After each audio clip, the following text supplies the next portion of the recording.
Welcome to Uncomfortable Growth, the podcast where we get comfortable with getting uncomfortable. This is a space for real conversations about growth in all the places life stretches us. Because growth doesn't only happen when things are going well. Because sometimes growth looks like we're barely surviving. If you ever felt like growth was harder than you expected, you're in the right place.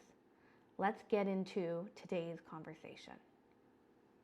So we are back for season 2 of Uncomfortable Growth. The first season was just a pilot season where we were kind of testing it out, getting a feel for it. And to be completely honest, it just got way too busy to run a podcast. That's true. It was crazy.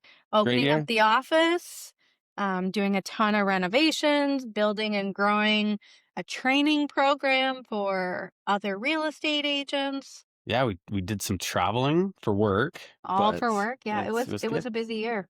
So season 2, we're going to see a lot more of consistent posting, bi-weekly posts. We launched our magazine, Your Next Move, Yeah, awesome. which is a big one as well. And that's where we're getting some of our podcast recording people. Well, what do we call them? Guests? Podcast guests. I feel like there's an actual better name for that, but Celebrities? Celebrities, yes. Entrepreneurs that are in our Your Next Move magazine. Your Next Move magazine is in all of our listings, but it's also in other local businesses. And the people who are in the magazine that have decided to jump in and promote their business through our listings come on our podcast. So you'll see all of them. We have K&K Lawn Care, we have Sunset Blinds, we have Onyx, we have Bruce Telecom, lots of incredible local businesses in there and how they can help make your moving experience easier. That was another big launch we did. Yeah, it was a lot of work. You were pretty excited about that. Yeah, we took on a lot of work last year. So you're going to see bi-weekly podcasts posted. The audio will be on Spotify. We're hoping to grow across other platforms this year, where we have local businesses come in and we talk about how you have to get uncomfortable to grow. I'm a big believer in that. We talked about it a little bit last season, but those are ours was a lot family driven. Yeah, we did a family recording. If you didn't watch that one, it was actually really good. Fun. It was fun. But I thought we would open up this season with talking about how uncomfortable we've had to get as a couple, as a family.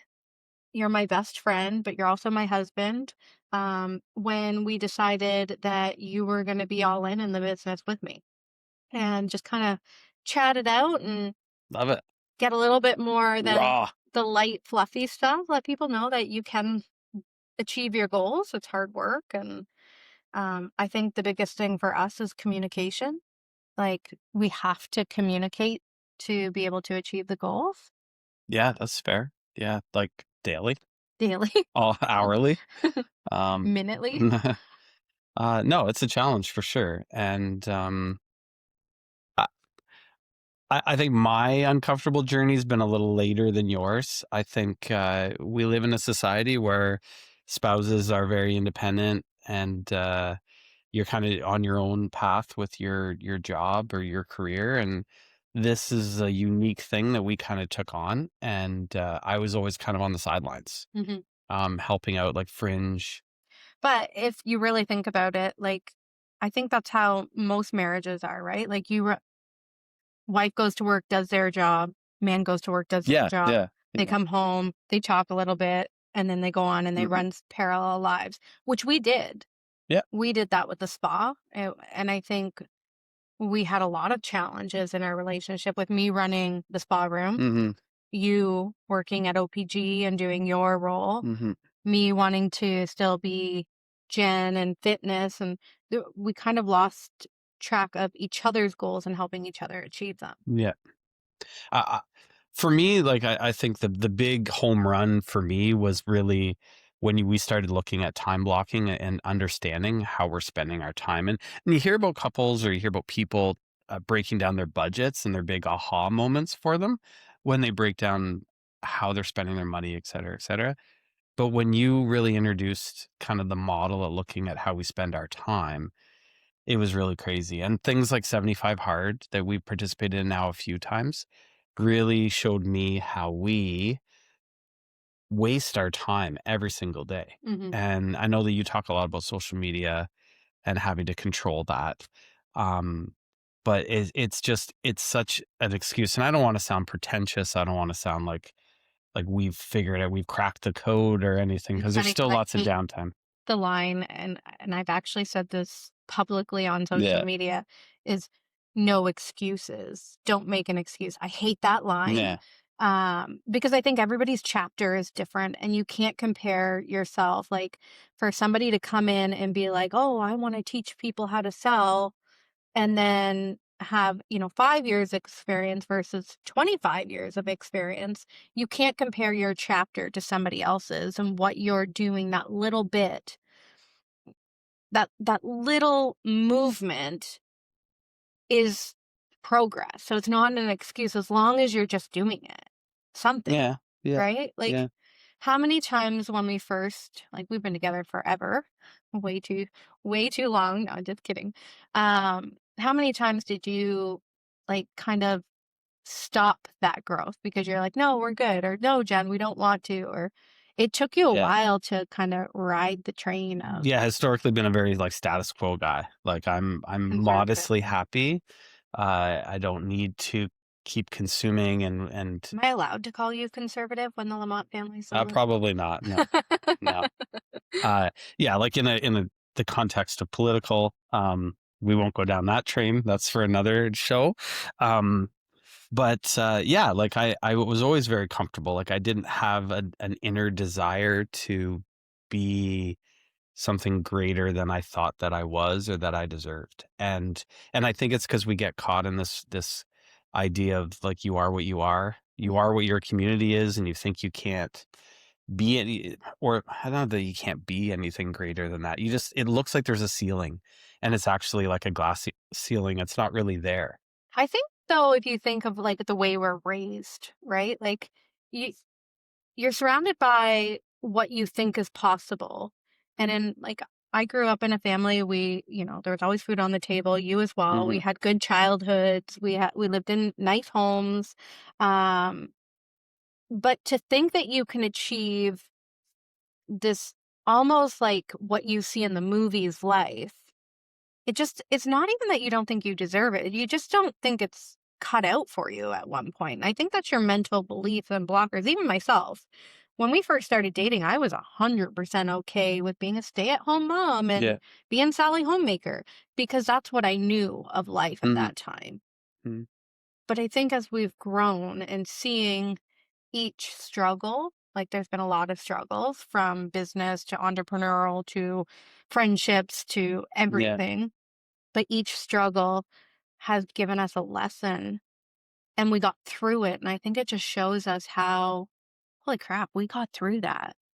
Holy Yeah. crap, we made it through Yeah. that. Oh my gosh, we're able, like, I look at our life and it's not perfect, but man, I'm proud of how Hmm. far we've come. Hmm. Yeah, and it's that not to sound cheesy, going back to the theme, but it's that uncomfortable pushing out of that crutch. I know that's what you're trying to get to, but like you get in that safe place, Hmm. and you don't want to do the uncomfortable to get out of it. And that was my biggest thing of why I was longer than you getting there. A great example would be travel.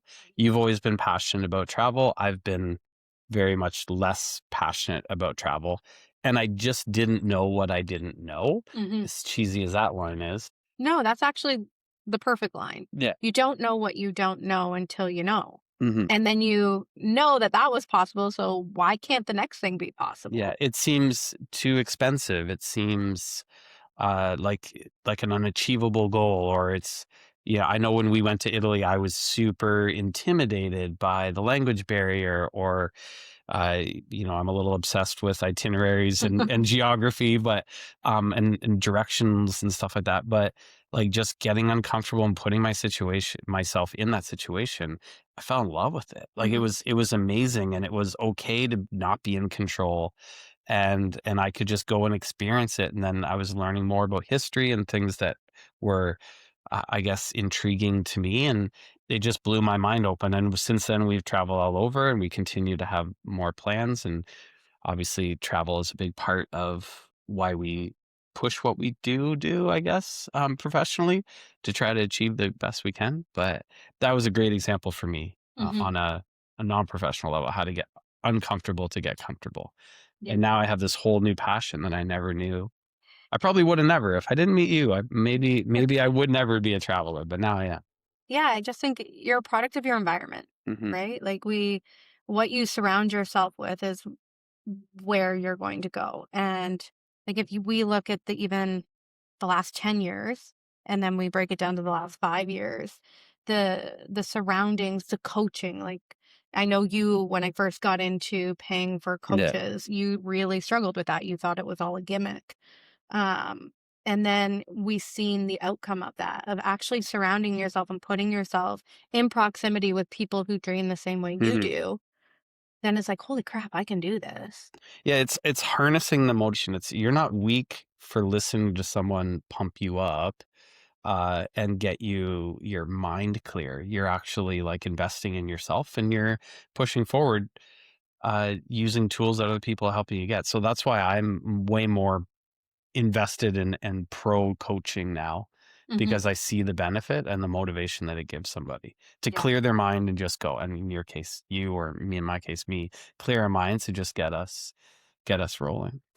So the biggest challenge I think or I wouldn't say challenge, the biggest mindset shift for me with time management and actually achieving the things you want to achieve Hmm. is actually saying, like, you read these books as like, say yes to everything, but it's actually saying no to Yeah. the things. Saying no to the things that don't serve you the way they used to. And I think saying no to things that used to serve you, Hmm. different friend groups, different beliefs, different even enjoyments, they change. And then when you say no, you feel like you're losing a part Hmm. of who you are or who you used to be, or what if I lose that friend group, or what if but when you cut out that noise that actually isn't pushing, I say this a lot lately, but pushing the needle forward. And it's not just about work.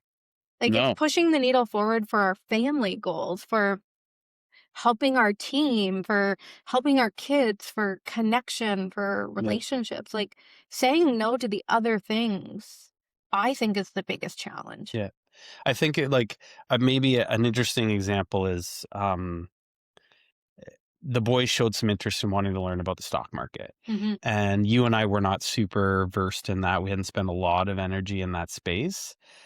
So a couple of nights we decided not to watch Netflix, and Hmm. we spent 2 hours, watching videos or reading books about that world, that we could then sit down and spend another couple of hours on another night talking to the boys about it and showing them, and broadening our horizons personally. We're not talking about millions of dollars. We're not talking Hmm. about even tens of thousands of dollars investments. It was just making the cognitive choice to say no to something that we could have done with that otherwise blank space in our time, Hmm. and investing in something that was worthwhile to some degree. It gave us time with our kids, and it, Yeah. it was a passion that we could share. But it was also like kind of broadening and moving our needle forward in understanding a new space, and maybe potentially something that's valuable to us. And so I mean, again, it's choosing the manipulation of your time. When I go back to looking at my own audit of my own time, Hmm. there's so much space in there. Like, It's I'm really crazy. busy. I was meaning to get here earlier, but like, one of my biggest challenges is that I have a full-time job, Yeah. and I get very uncomfortable because I get challenged all the time. I don't know how you do it. How do you have a job and do what? And I'm just like, I try to be polite because I don't want to be rude to people, but it, Yeah. it does get a little annoying.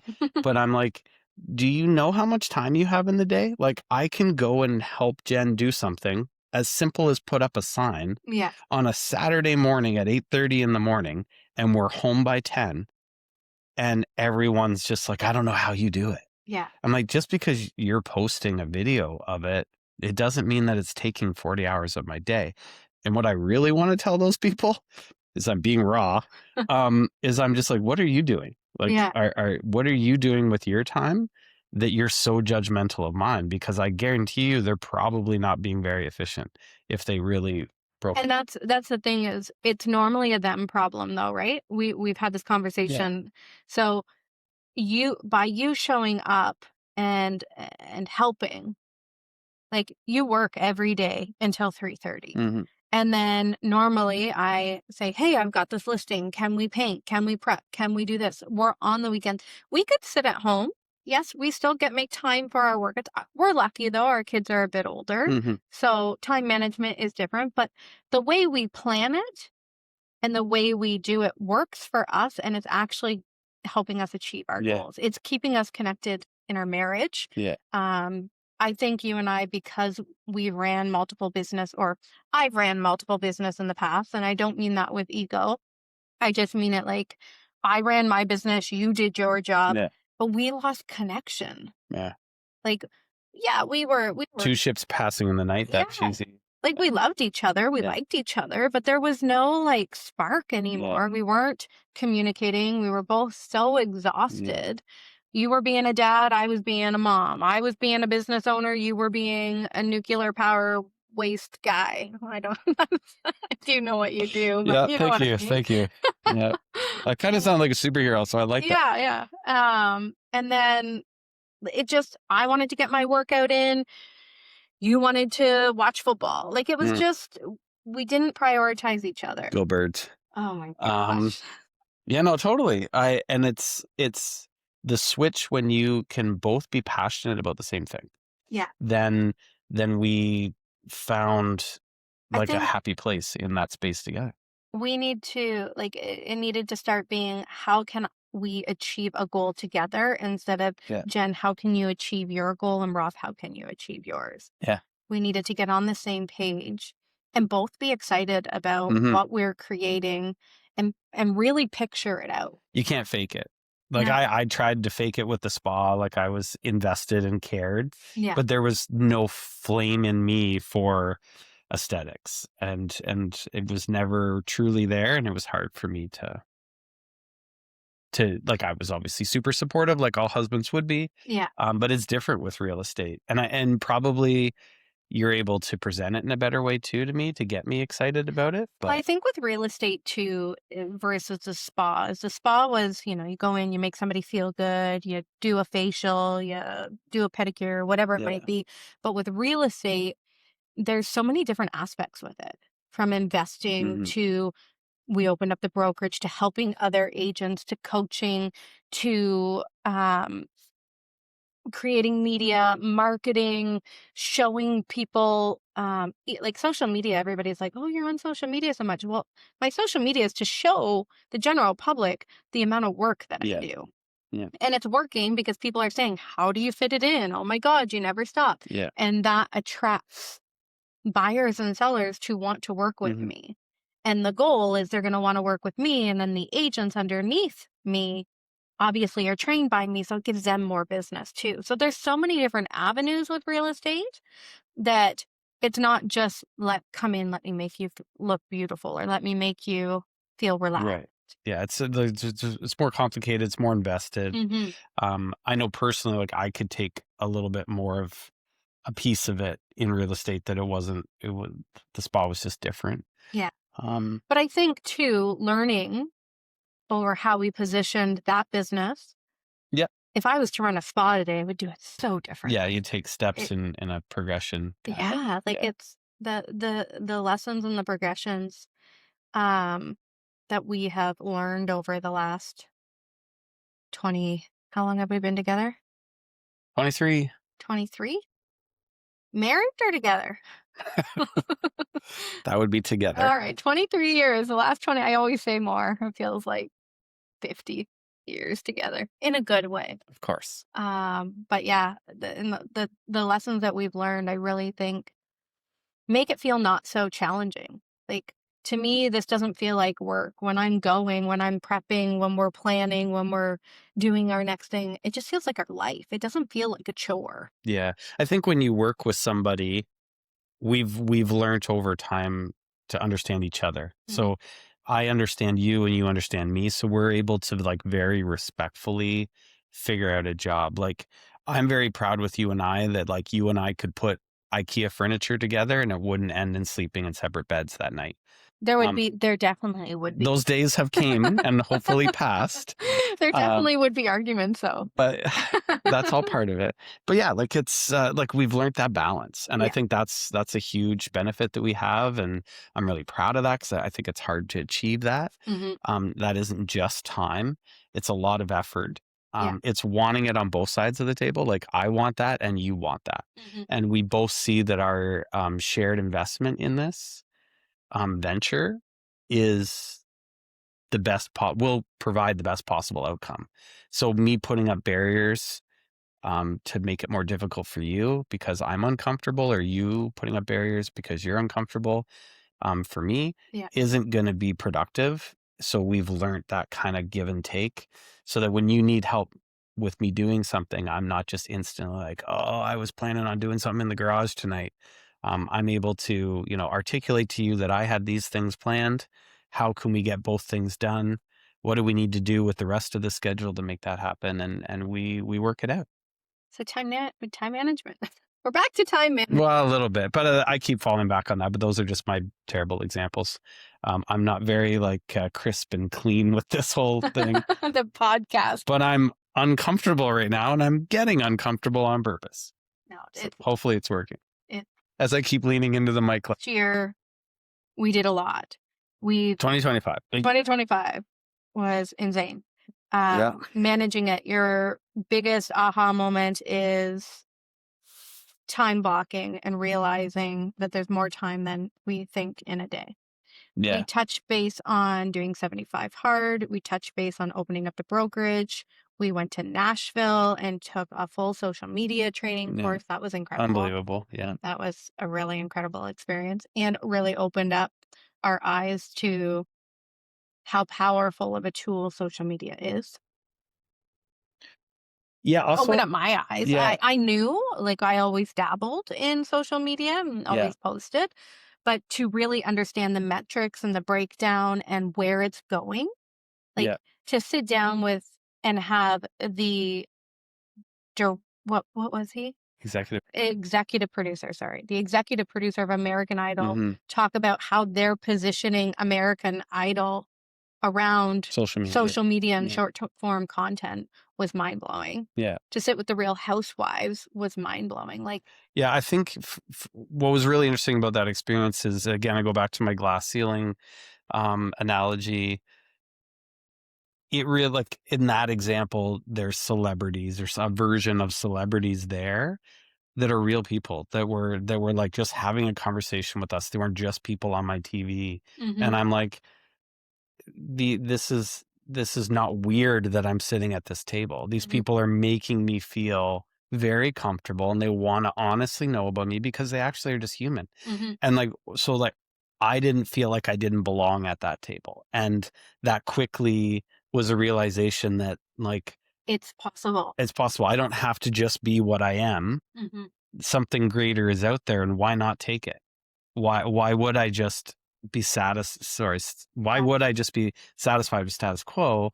I have the opportunity to go consume. I have doors opening in front of me. Why wouldn't I take it? I'm crazy not to. And I should have that passion for life and consumption and learning and growing. Why just stop to stop? It really just blew open the barn doors, and I'm running out in the pasture now. Sorry, that's weird agricultural references. You grew up on. Okay, go with it. Cows. So no, you didn't actually. The cows were gone by the time. No, they were there. Yeah. Okay, we're getting off track a little bit, but I think that was an aha moment for me as well, because I've always been a dreamer. I've always been I want to be Julia Roberts. I've always been a dreamer. I've always been wanting, and you've actually been very good for me because you've I think we probably would have claimed bankruptcy at least once or twice if you would have let me do the things I wanted to do. You honed me back in, but I always was a dreamer, but never thought I could get it. Right. And I think going down to Viralish and being in a room with some really incredible talent was like, holy crap, yeah, we Mhm. can do this. Yeah.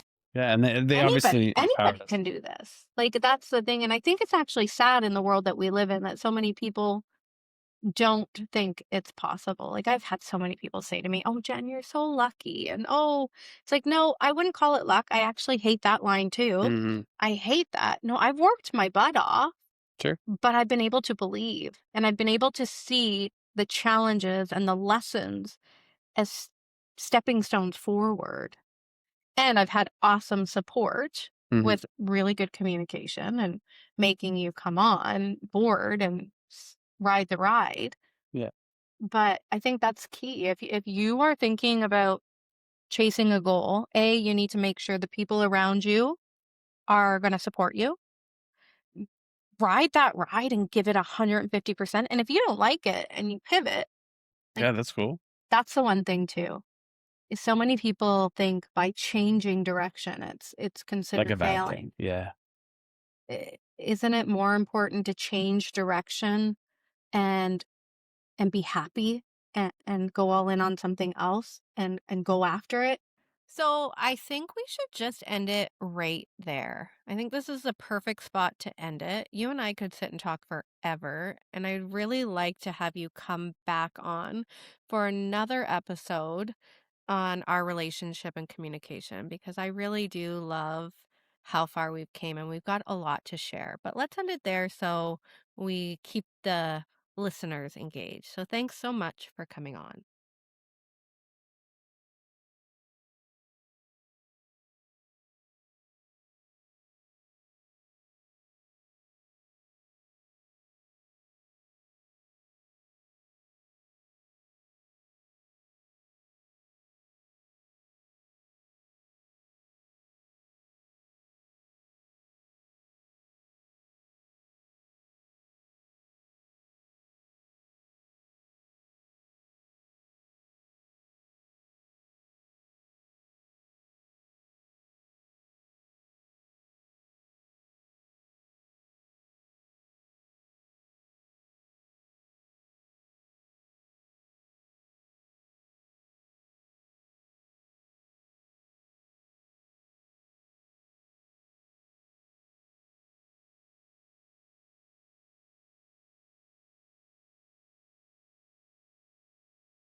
or something? Yeah.